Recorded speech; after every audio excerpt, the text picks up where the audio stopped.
예수님께서 오늘 말씀하십니다. 나는 부활이요 생명이니 나를 믿는 자는 죽어도 살 것이다. 살아서 나를 믿는 자는 영원히 죽지 아니할 것이다. 여러분 믿으십니까?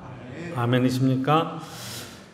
주님은 성경대로 그리스도께서 우리의 죄를 위하여 죽으시고 장사지는 바 되었다가 성경대로 사흘 만에 다시 살아나사라고 고린도전서 15장에 말씀하고 있습니다.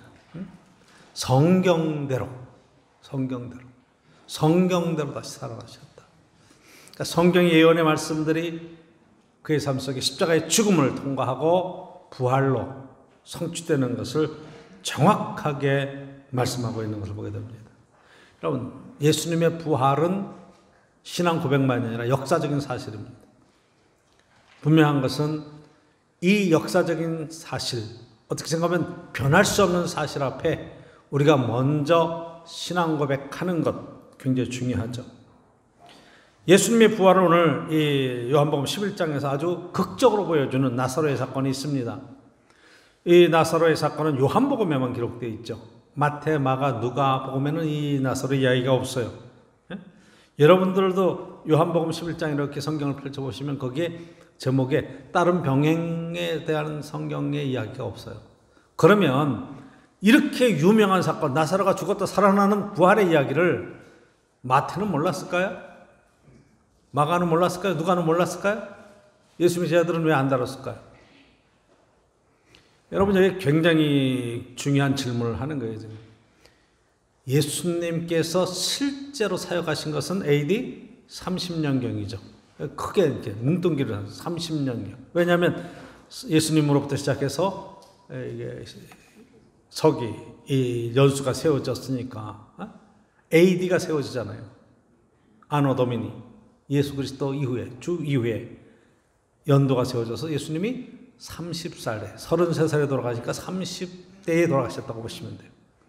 성경이 쓰여지는 것이 마가복음, 누가복음, 마가복음, 마태복음, 누가복음, 요것은 공관복음이라고 그래서 60년에서 70년 사이에 쓰여지는 거예요. 그러니까 예수님이 돌아가시고 한 세대가 지나서 제자들이 순교하고 막 죽어가는데 이게 기록이 남아있어야 되잖아요.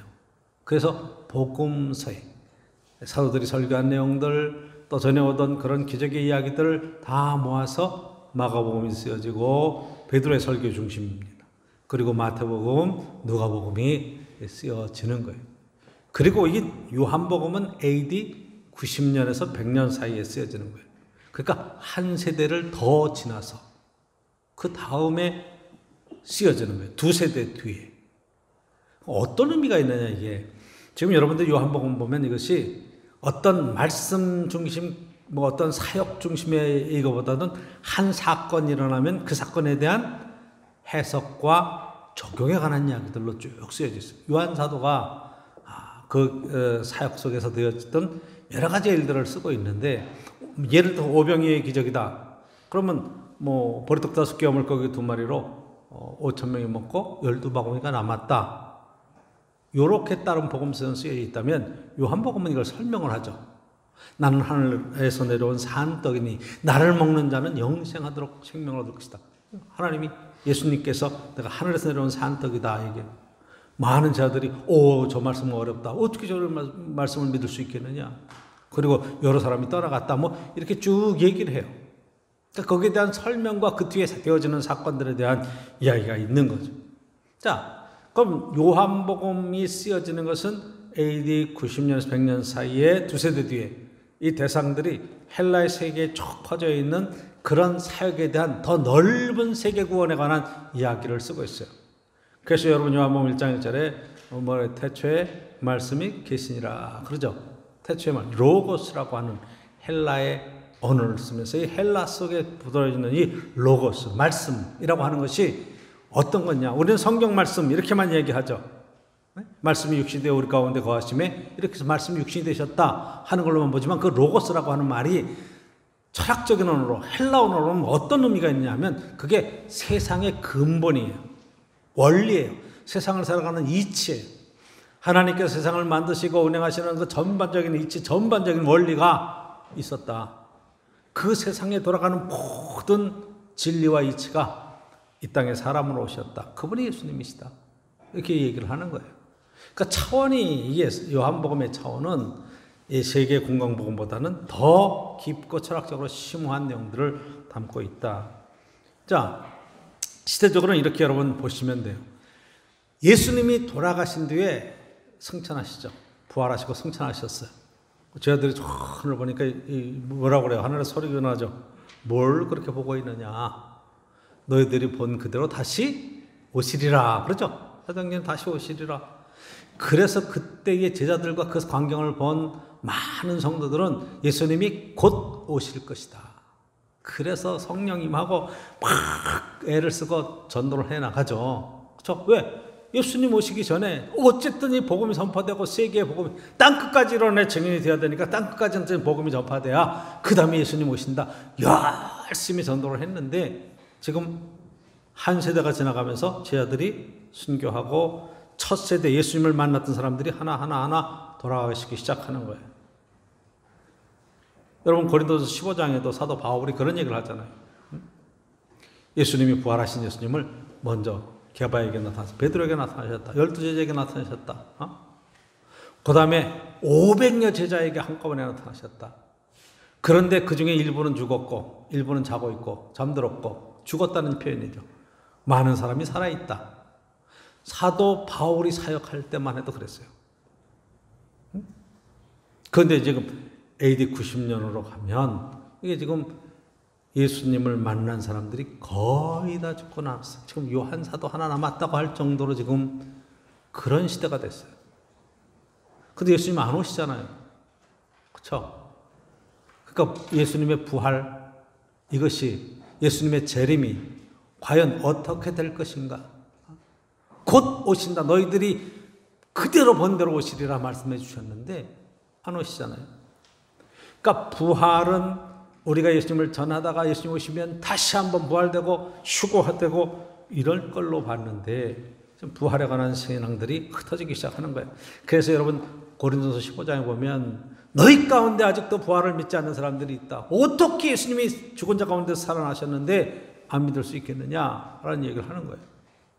여기서도 구체적인 이야기로 지금 오늘 부활에 관한 이야기를 조금 한 번 더 요한복음 11장을 통해서 보고 있기를 원합니다. 자, 여기 베다니라는 마을 속에 지금 나사로가 살고 있었어요. 이 문둥병자에 있는데 고침을 받은 사람이라 이렇게 얘기하고 그의 누이들이 있었는데 나사로가 있고 나사로의 누이가 마르다가 있고 마리아가 있었다. 이 마리아는 여러분 잘 아는 대로 예수님의 발에 향유를 붓고 머리털로 그 발을 씻어줬던 그 사람이었다. 이렇게 굉장히 신실하고 예수님의 사랑을 받고 있는 귀한 가정인데 여기에 지금 나사로가 병들어 죽었습니다. 병들어 죽었어요. 그랬더니 예수님께서 하시는 이야기가 이 병은 죽을 병이 아니라 하나님의 영광을 위한 것이다. 그래서 죽어버렸어요.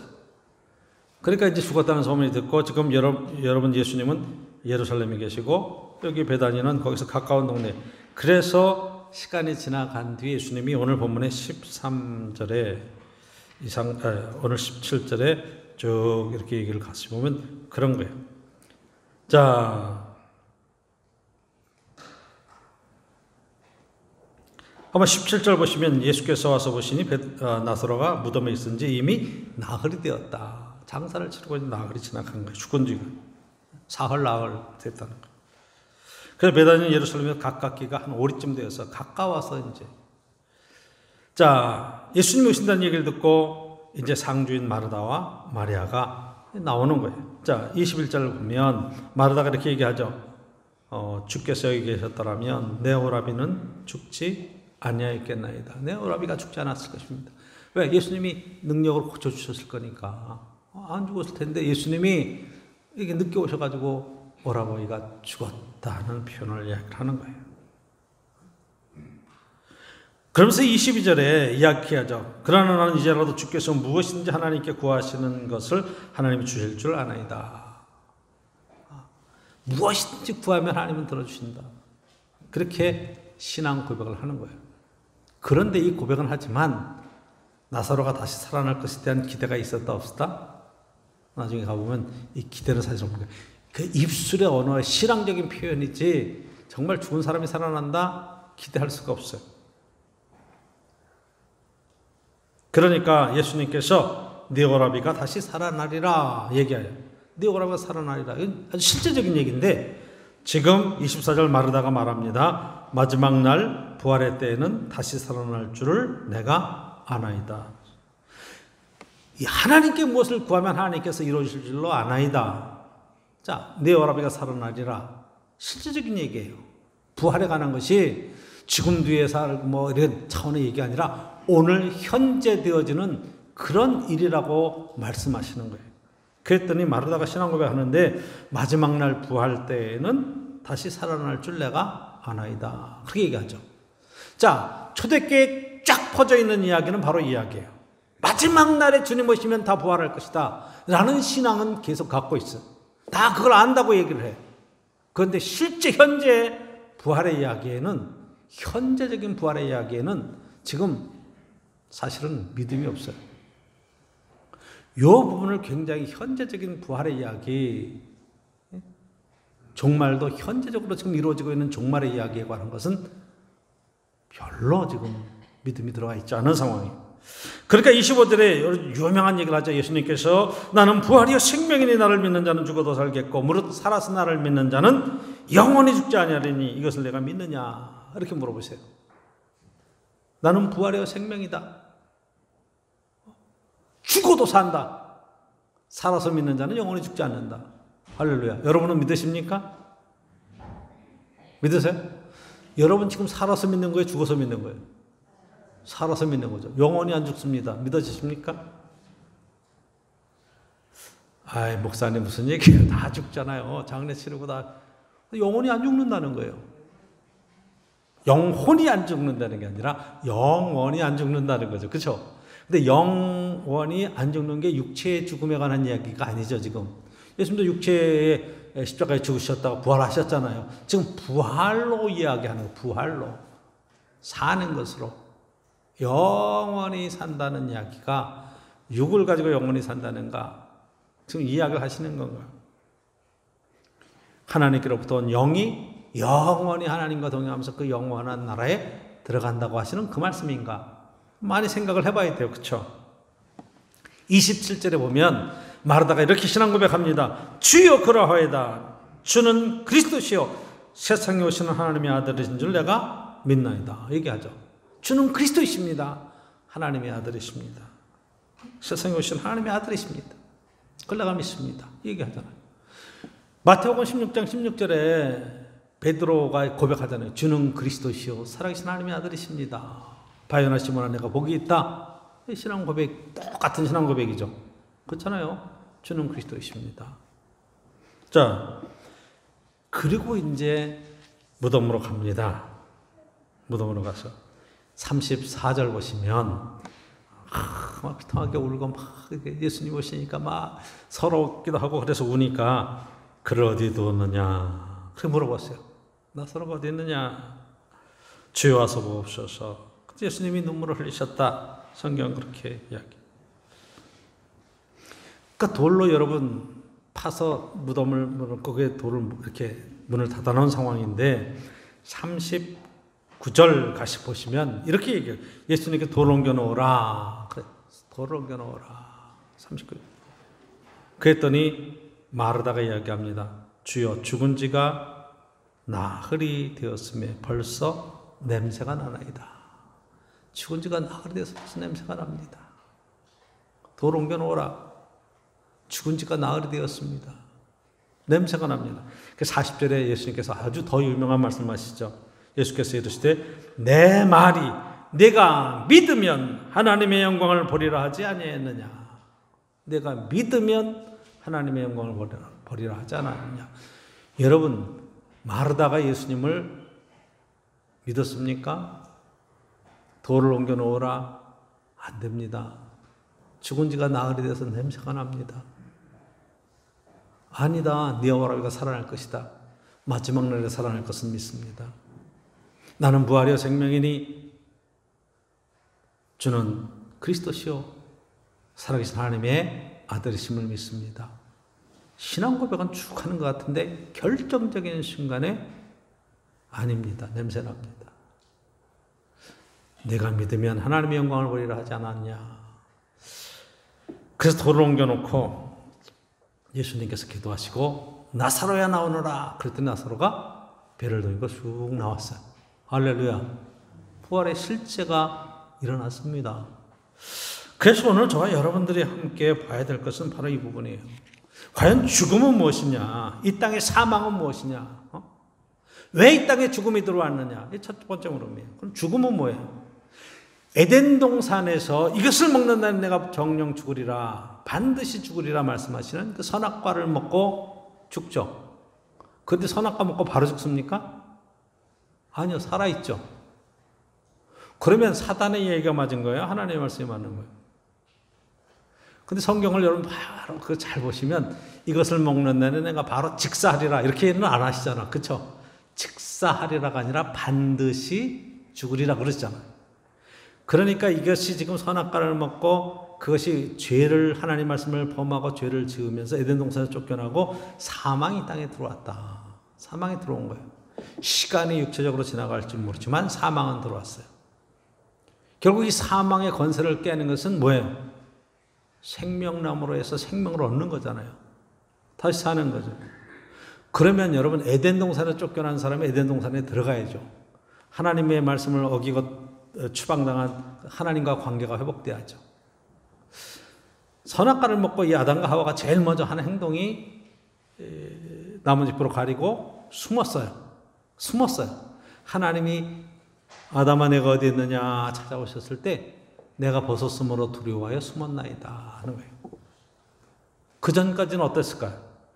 감추는 게 없었어요. 하나님 반갑게 나가고 즐겁고 행복하고 전혀 꺼리낌이 없었어요. 죄란 뭐냐? 우리 사이를 갈라놓는 모든 꺼리낌이 죄가 되는 거예요. 그렇죠? 죄의 결과는 하나님과의 관계가 갈라지는 거예요. 죄가 뭐냐? 부부 사이의 죄가 뭐냐? 부부 사이가 갈라지게 만드는 게 지금 내가 죄를 짓고 있는 거예요. 꺼리끼게 만드는 거예요. 숨게 만드는 거예요. 감추게 만드는 거예요. 굉장히 중요한 얘기입니다. 이것이 하나님 안에서 오픈이 되고, 그렇죠? 하나님과 관계가 회복되고, 죄의 문제는 바로 이것을 회복하는 거예요. 죄의 삭은 사망이라. 그러면 이 사망의 문제를 해결하기 위해서는 죄의 문제를 해결하는 거죠. 죄의 문제를 해결하기 위해서 예수 그리스도께서 십자가에 달려 돌아가시면서 우리의 모든 죄를 친히 담당해 주셨습니다. 성경 우리에게 이걸 이야기하는 거예요. 우리의 죄를 친히 용서해 주셨습니다. 그리고 하나님과의 관계를 우리에게 회복시켜 주셨어요. 죄인으로 살아가고 욕심껏 살아가고 자기 마음대로 살아가는 인생 속에서 하나님 앞에 그 관계를 회복해서 하나님을 찾게 만들고 하나님 앞에 나와서 예배하게 만들고, 그렇죠? 하나님 아버지 기도할 수 있게 하시고 하나님 안에서의 이 관계 회복은 너무너무 중요한 거예요.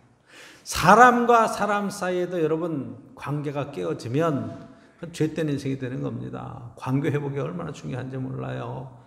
회복이 중요합니다. 십자가는 바로 하나님과 우리 사이를 이어주고 너와 나 사이를 이어줘서 우리라고 하는 신앙의 공동체를 만들어내는 놀라운 일들을 베풀어 주시는 거예요. 로마서 3장 23절 24절 말씀에 보면 모든 사람이 죄를 범하였으며 하나님의 영광에 이르지 못하더니 그리스도 예수 안에 있는 속량으로 말미암아 하나님의 은혜로 값없이 의롭다 하심을 얻는 자 되었다. 이제 의롭다고 인정되었다는 거예요. 의로운 게 뭐예요? 하나님 앞에 의롭다. 내가 너를 인정한다, 사랑한다. 해결됐다는 거예요. 부활은 뭘 의미하는가?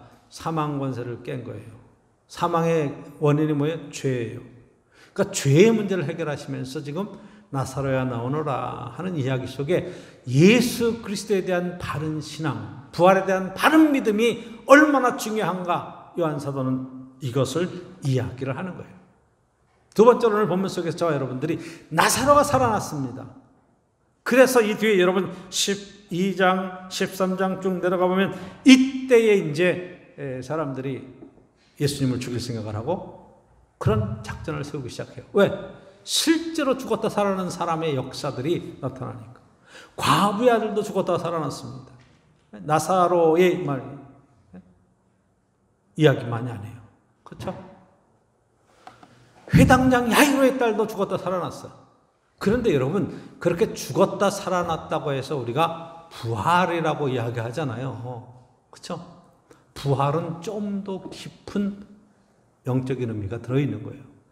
그래서 지금 이 사도 요한은 지금 죽었다 살아난 이 나사로의 이야기를 통해서 뭘 얘기하고 싶은 거 하니, 죽었다 살아나는 기적보다 더 큰 기적이 있는데 그것은 부활이라고 하는 거예요. 그 부활은 어떻게 되는 거냐? 예수님을 바로 믿어야 된다. 이렇게 얘기를 하고 있는 거죠. 그렇죠? 그러니까 이것이 지금 실제가 되어지는 거예요. 역사적인 사실로 실제. 예수님의 부활이 실제로 일어난 역사적인 사실이에요. 그건 누구도 부인할 수 없어요. 근데 지금 현재 과학 시대가 이성 시대가 되고 막 뭐를 자꾸만 탐구하다 보니까 2000년 전에 사람들이 미개해서 그때는 이 정확한 과학적인 어떤 데이터와 검증이 없으니까 혹시 예수님이 기절하고 이렇게 쓰러져 있는 것을 죽었다고 착각하고 집어넣었다가 예수님이 그렇게 살아나신 것이 아니냐. 때로는 성경에 나오는 대로 예수님의 시체를 몰래 제자들이 감추었고 딴 데다 옮겨놓고 빈모둠을 만들어 놓고 부활했다고 헛소문을 퍼뜨린 게 아니냐. 이런 합리적인 생각들로 갖고 생각해요. 성경은 그 얘기가 아니에요. 역사적인 사실이다 이건. 그 누구도 부인할 수 없는. 그래서 사도 바울이 고린도 전서 15장에 얘기하는 500명에게 동시에 나타나셨다. 예수님의 부활의 이야기는 계속 부활하신 뒤에 제자들을 만나는 이야기, 사람들을 만나는 이야기로 부활의 육체로 사람들에게 나타나시는 이야기로 계속되어져 있는 것을 보게 돼요. 오늘 새벽에 저와 여러분들이 말씀을 보았지만 누가복음 24장에서 얘기하잖아요. 예수님 부활하신 그 새벽에 엠마오로 내려가는 두 제자 가운데 나타나셔서 같이 동행하시지만 제자들이 예수님을 몰라보잖아요. 왜? 눈이 안 띄면 부활의 주님이 옆에 있어도 우리는 영적인 눈이 띄어지고 신앙적인 이 믿음의 눈이 확장되지 않으면 못 알아본다. 지금 이 이야기를 지금 성경 우리에게 하는 겁니다. 예수님이 네 오라비가 살리라고 구체적인 상황을 얘기를 해도 믿음이 없으면 못 받아들인다. 돌을 옮겨놓으라. 냄새가 납니다. 이게 우리 합리적인 생각의 근거라 이 말이죠. 그러나 예수님께서는 나는 부활이요 생명이다. 정확하게 말씀하신다. 저와 여러분들이 이 아주 실제적이고 구체적인 믿음을 주 안에서 가질 수 있기를 간절히 축원합니다. 그래서 여러분들에게 말씀드리는 것은 여러분 말하다가 믿음이 있어요 없어요? 있어요. 지금이라도 하나님께 무엇을 구하면 하나님께서 이루실 줄로 내가 아나이다. 그러잖아요. 아나이다. 나는 부활이요 생명이니 나를 믿는 자는 죽어도 살겠고 살아서 나를 믿는 자는 영원히 죽지 않냐리. 이것을 내가 믿느냐 그랬더니 주여, 주는 뭐예요? 그리스도시요 살아계신 하나님의 아들이신 것을 내가 믿나이다 얘기했어요. 정말 그 믿음이냐? 제가 묻는 것은 바로 그 부분입니다. 우리가 믿는다고 얘기하는데 그건 관념적인 거예요. 어떻게 생각하면 이성적인 거예요. 난 그렇게 믿습니다 라고는 얘기해도 그 믿음이 실제 삶에 딱 부딪혔을 때 믿음으로 고백될 수 있겠느냐, 실제가 되느냐. 그러면 그 어려운 난관에 딱 부딪혔을 때 나는 흔들리지 않고 주님 말씀하시면 내가 합니다. 주님이 그렇게 하라 하시면 내가 순종합니다. 하나님의 말씀이 없으면 내가 하지 않습니다. 돌을 옮겨놓으라. 아멘. 옮겨놓겠습니다. 이렇게 나갈 수 있겠느냐 이 말이에요. 그런데 믿음이 있다고 말하면서 제가 여러분들에게 많이 지금 이렇게 확인하는 것들, 이렇게 드러나는 것들은 어떤 것이냐면, 목사님, 그렇게 해야 되는 건 아는데, 제가 실제 사실 그렇게는 못하겠거든요. 이런 얘기들이 엄청 많아요. 그거는 내가 알겠는데, 실제는 그렇지 못하는 거예요. 그러니까 믿는다고 말하면서도 삶 속에서 그렇게 삶을 살아내지 못하는 경우. 그래서 제가 세 번째 결론적으로 여러분에게 부탁을 드리고 말씀을 좀 결론을 이야기하고 싶은 것이 바로 이 부분이에요. 내가 믿으면 믿는 대로 살아가야 됩니다. 말씀하시면 그 말씀에 순종하며 살아가는 게 너무 중요한 거예요. 예? 그 신앙 고백은 여러분 내가 그렇게 하겠다 그러면 그렇게 하는 거예요. 안 하겠다 그러면 안 하는 거예요. 그 신앙의 결단이 중요한 거예요. 교회 나와서는 하는 것 같아. 그런데 실제로 세상 속에 들어가면 목사님 세상이 만만치 않아요. 신앙으로 산다는 게 얼마나 힘든지 아세요? 내가 교회를 나와서 하나님이 계신 것 같고 그냥 하나님 앞에 내 기도 드리고 하나님이 내 소원을 들어주시니까 내가 교회를 다니지만 그러나부터 세상에 사는 가치 기준하고는 또 차이가 나요. 그러니까 자꾸 쓰러지는 거예요. 그래가지고 와가지고 천부의 의지 없어서 손들고 옵니다. 주님 또 죄를 졌어요. 용서해 주세요. 용서해 달라고 하는 얘기를 하는 거예요. 저는 우리의 자녀들이 하나님의 자녀들이 세상을 살아가는 동안에 당당하고 정말 떳떳하고 멋있게 살 수 있기를 주의 이름으로 축복합니다. 승리하며 살 수 있기를 주의 이름으로 원합니다. 어디 가서 그냥 인간적인 그런 수단과 방법이 아니에요. 여러분 지금 뭐 국가적으로는 제일 큰 게 이제 뭐 여러 가지 여론 때문에 이제 저거 하지만 이 코로나가 심각하기도 하지만 이제 LH 사태 때문에 굉장히 국가가 지금 흔들리고 있고 여론이 안 좋아져 있어요. 그 LH 사태에 제가 이렇게 교인들하고 얘기해 보면은 우리 장로님도 그렇고 이런 얘기를 해요. 목사님, 사람이 그 위치에 가면 그러지 않을 사람이 몇 명이나 있어요. 그런 얘기를 해요. 그러지 않을 사람이 몇 명. 나도 그 위치에 있으면 나도 투자인지 투기인지 잘 모르지만 어쨌든 그런 일을 하지 않겠습니까? 얘기를 하는 거예요.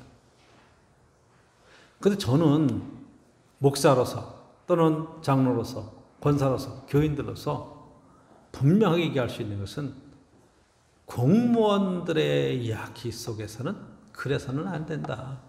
세상의 가치하고는 전혀 다른 가치를 갖고 살아야 된다.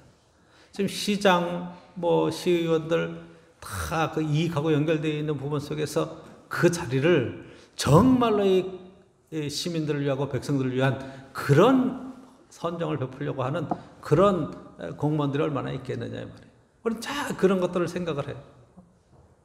다 이권에 개입이 돼 있고 다 그런 거 아니겠냐. 여러분 그 생각이 얼마나 무서운 건지 몰라요. 적어도 하나님을 믿는 저와 여러분들은 하나님 안에서 해야 될 것과 하지 말아야 될 것에 대한 분명한 선이 있어야 돼요. 굉장히 중요한 거죠.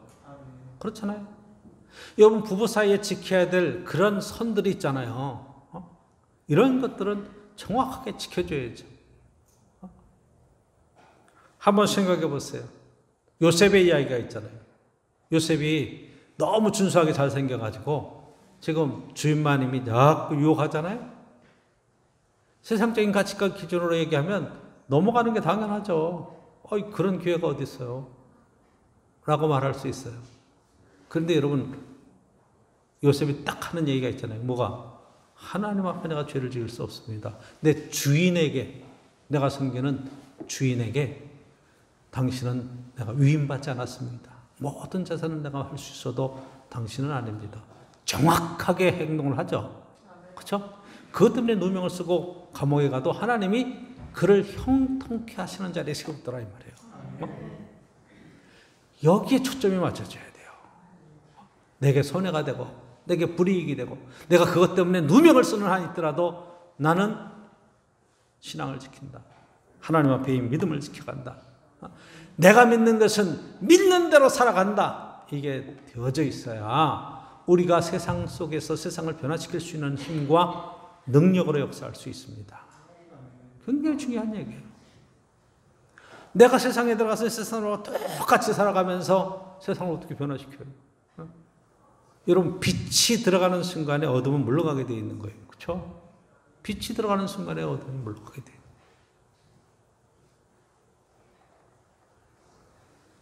지금 어떻게 생각하면 우리가 관념적으로 얘기하고 어떻게 생각하면 믿음이라고 하나님이라고 얘기하고 신앙이라고 얘기하는 것들이 다 이성적으로만 들어와 있지 마음을 뜨겁게 하고 내 삶을 정말로 유난하게 하고 세상을 기름지게 만들 수 있는 능력으로 나타나지 않더라 이 말이에요. 굉장히 중요한 이야기죠. 신앙생활 하면서 저 여러분들이 바로 부활의 주님이 오늘 나와 함께 계시고 내게 말씀하시면 나는 죽어도 산다 말이 아니라 오늘 주님과 함께 영원히 산다. 나를 믿는 자는 뭐라 죽어도 살고 살아서 나를 믿는 자는 영원히 산다. 그 이야기는 지금 살아계신 주님이 나와 함께 하셔서 이 주님이 나의 삶을 영원으로 인도해 가신다고 하는 그런 귀한 믿음의 자리에 세워지는 축복이 있기를 축원합니다. 예수님이 계속 말씀하시잖아요. 볼지어다 내가 세상 끝날까지 너희와 영원히 함께 있겠다고 말씀하시잖아요. 두세 사람이 내 이름으로 모인 곳에 내가 너희와 함께 있겠다고 말씀하시잖아요. 오늘도 주님 어디 계세요? 나와 함께 계세요. 내 안에 들어와 계세요. 문을 두드리면 열면 내가 너와 들어가서 너와 함께 먹고 마시겠다고 말씀하시는데 주님께 물어야 돼요. 이 상황을 주님 어떻게 하면 좋겠습니까? 물어봐야 돼요. 주님께 어떻게 하면 순종할 수 있겠습니까? 주님 말씀하시면 제가 나아가겠습니다. 주님 말씀하시지 않고 쓰라고 그러면 제가 쓰겠습니다. 오늘도 저와 여러분들이 정말로 부활의 주님을, 기적의 주님을, 능력의 주님을 경험한다는 것은 이렇게 할 때 경험이 되는 거죠. 그렇죠? 아유, 주님 전 할 수 있는 건 하지만 못하는 건 전 못해요. 아유, 주님 말씀하셔도 전 안 돼요. 안 되는 거예요. 왜? 능력이 안 나타나요. 주님이 도와주고 싶어도 못 도와주세요. 형통한 길로 이끌어 가시려고 해도 이끌지를 못하세요. 왜? 불순종 때문에. 그렇잖아요. 오늘도 저와 여러분들이 40절에 내 말이 내가 믿으면 하나님의 영광을 보리라 하지 아니하였느냐. 내가 믿으면 하나님의 영광을 보리라. 이렇게 얘기하시는데 우리가 모두 다 바른 믿음 속에서 하나님의 영광을 볼 수 있는 축복된 삶이 주 안에 꼭 함께 있기를 축복합니다. 부활은 우리에게 소망입니다. 부활은 우리에게 희망을 얘기하고 있어요. 고난을 이겨낼 수 있는 능력입니다. 초대교회는 이 부활의 힘을 듣고 순교의 자리에서도 굴하지 않고 주님이 함께 하시면 산다. 마지막으로 여러분 스데반 집사가 돌에 맞아서 순교합니다. 초대교회 처음 순교자가 나왔죠. 그렇죠? 그런데 놀라운 광경을 보는 거예요. 하늘이 열리는 거 보여요. 하나님이 보좌가 보이는 거예요. 그 보좌 우편에 서 계신 예수님을 보는 거예요. 그 얼굴이 천사와 같이 빛나는 거예요. 그렇죠? 스데반은 직접 예수님이 서신 걸 봤어요. 예수님 왜 서 계세요? 스데반을 맞이하려고. 그렇죠? 여러분, 순교가 그것으로 비참한 죽음으로, 돌에 맞아 죽는 죽음으로 끝나는 건 줄 알았더니 그 얼굴이 천사와 같이 빛났어요. 그 8장 1절, 7장에 그렇게 스데반이 죽고 8장 1절에 사울이 나오는데, 사도 바울이 옷을 다 모아고 있다가 마땅히 죽어야 될 놈이라고 생각했어요. 그런데 스데반의 얼굴이 천사와 같이 빛나는 걸 보고 충격을 받는 거예요. 성경에 그런 얘기는 없어요. 그렇지만 충격을 받고, 왜 9장에서 담메스코성에서 사울이 예수님을 만나는가? 이게 지금 자기가 율법을 지키고 자기는 의롭다고 생각했는데 자기 얼굴은 천사 얼굴이 된 적이 없어요. 그렇죠? 항상 고민이 많고 항상 찌푸리고 있고 왜 나는 이것뿐이 안 되나 그랬는데 이 지금 이상한 사이비 종교 같은 지금 이 증언을 했던 스데반, 자기가 생각할 때는 천사와 같은 얼굴로 죽는 걸 보면서 도대체 이게 뭔가, 어떻게 이런 일이 있을 수 있는가. 그리고 예수님을 만나는 거예요. 그리고 예수님을 만나고 사울도 얼굴이 천사와 같이 바뀌어지는 거예요. 이 축복이 저 여러분의 삶 속에 부활의 주님과 함께 영원히 함께 있기를 간절히 축원합니다.